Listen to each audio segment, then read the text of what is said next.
Halo semua, perkenalkan saya Muhammad Firman Afandi dengan NIM 230900000082. Hari ini kita akan melakukan analisis ergonomi posisi belajar. Sebelum kita masuk ke penjelasan, saya akan berikan foto posisi saya saat belajar seperti ini. Nah, dari gambar tersebut, saya akan memberikan gambaran bagaimana posisi belajar saya. Yang pertama, saya menggunakan meja lipat kecil, di mana posisi meja lebih rendah daripada tinggi badan saya. Yang kedua, ada posisi mengetik laptop, di mana seringkali saya tanpa menggunakan sandaran. Namun, ketika saya mulai capek, saya menggunakan tembok sebagai sandaran. Dan yang ketiga, ada pencahayaan. Saya rasa pencahayaan di sini sudah cukup baik dan juga tidak terlalu melelahkan mata. Dan yang selanjutnya adalah ruangannya sempit atau luas. Menurut saya di sini ruangannya tidak terlalu sempit dan juga tidak terlalu luas. Hanya saja ruangan di sini menggunakan sekat dengan triplek, bukan dengan tembok. Yang ketiga ada kebisingan. Saya rasa di sini juga tidak terlalu bising karena penghuni di sini juga masih sedikit. Nah, yang pertama ada identifikasi masalah. Di sini saya melakukan observasi pada posisi belajar saya, di mana belajar saya ini berada di dalam kamar kos menggunakan meja lipat kecil dan juga di atas kasur tanpa adanya sandaran. Nah, di sini seringkali saya merasakan lelah di bagian punggung dan juga tulang ekor. Namun, ketika saya lelah, saya menggunakan tembok sebagai sandarannya. Di sini juga seringkali saya menggunakan laptop itu dengan durasi 2-4 jam. Nah, sering sekali saya beraktivitas menulis catatan dan juga mengetik di laptop.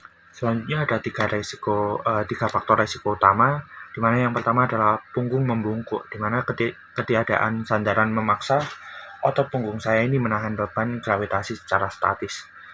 Yang kedua adalah leher menunduk, di mana karena posisi meja saya yang kecil dan juga layar laptop yang rendah memicu tegangan ekstrim pada vertebrata cervical.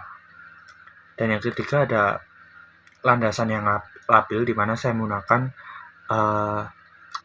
bawahan kasur, di mana hal ini menyebabkan ketidakstabilan posisi pergelangan tangan. Nah, kenapa sih ini tidak ergonomis? Nah, berdasarkan prinsip biomekanika, posisi ini menjauhkan tubuh dari neutral position, di mana otot ini harus bekerja keras atau bekerja ekstra kontraksi statis untuk mempertahankan keseimbangan di permukaan empuk dan mempercepat akumulasi asam laktat dan juga kelelahan jaringan.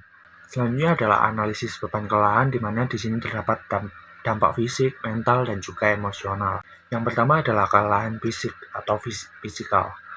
Di sini low back pain, di mana nyeri tumpul pada area pinggang akibat tekanan diskus. Nah, saya akan menjelaskan sedikit di mana meja yang terlalu rendah, hal ini akan menyebabkan posisi yang membungkuk, di mana posisi membungkuk ini akan mempengaruhi pada pinggang atau tulang belakang. Hanya ada astenopia, di mana seringkali mata perih dan juga lelah karena sudut pandang tidak ideal. Laptop berada di bawah dan juga seringkali pandangan itu menunduk. Jadi mengakibatkan kelelahan mata dan juga paparan cahaya yang ada itu dapat menyebabkan kelelahan pada mata. Dan yang ketiga ada parastesia, yaitu kesemutan pada tangan karena tekanan saraf medianus, di mana hal ini berpengaruh ketika saya menggunakan laptop dengan durasi yang lama. Hal itu akan menyebabkan kesemutan atau kebas pada area ujung jari. Next, di sini adalah kelelahan mental dan juga emosional.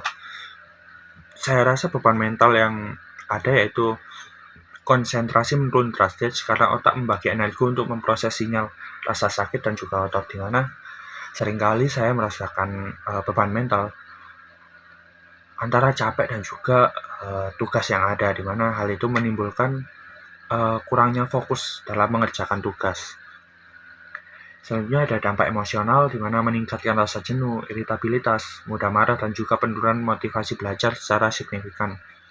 Hal ini juga berpengaruh pada dampak emosional saya, di mana posisi belajar yang seperti ini menimbulkan rasa jenuh karena lebih sering capek daripada pekerjaan tugas tersebut selesai. Dan juga rasa capek ini bikin kayak, mager nih kalau belajar pada posisi seperti ini. Makanya seringkali saya menggunakan tembok sebagai sandaran seperti itu. Nah, di sini juga ada standar ideal ergonomi di mana menggunakan teori 90-90-90 yang seharusnya adalah posisi duduk antara pinggang itu 90 derajat dan juga siku 90 derajat dan juga sendi lutut yaitu 90 derajat dan harus menapak di tatakan ataupun lantai seperti itu. Nah, berikut adalah desain tempat belajar ideal di mana yang pertama menggunakan kursi ergonomis yang memiliki lumbar support untuk menjaga kurva tulang belakang seperti yang ada di gambar tersebut. Yang kedua ada monitor eye level di mana posisi mata dengan monitor itu harusnya sejajar.